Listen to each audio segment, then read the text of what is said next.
Una coppia di anziani appena uscita dal supermercato in via Grassi, due turisti francesi in via Valeri, un anziano poco dopo in via Venezia. Tre rapine in meno di un'ora, messi a segno da un gruppo di malviventi che, scelta la vittima, di solito un anziano, scendevano dall'auto e colpivano. Gli episodi sono avvenuti martedì mattina a Padova, con la polizia che nel giro di poco è riuscita a individuare il veicolo e a bloccare le 5 persone a bordo dopo un inseguimento finito ai confini con il comune di Noventa Padovana.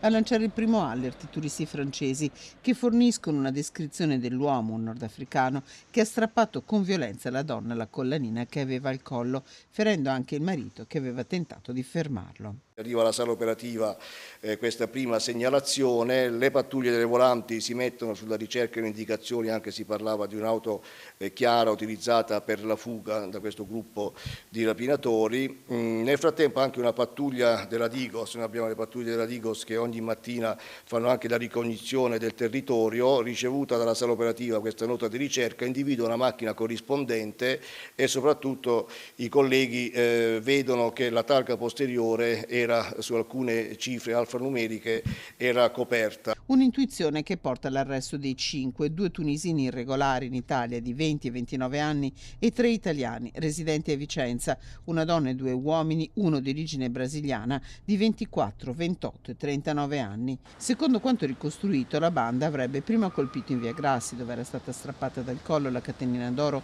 a una 77enne che usciva dal supermercato con il marito.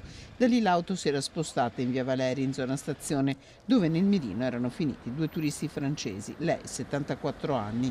Ultimo colpo prima di essere scoperti in via Venezia, dove un anziano era stato strappato al borsello. Inutile il tentativo per il quintetto di disfarsi di parte della refurtiva, lanciando dall'auto in corsa le due catenine all'interno di un pacchetto di sigarette. I cinque sono stati arrestati con l'accusa di rapina aggravata in concorso e portati in carcere.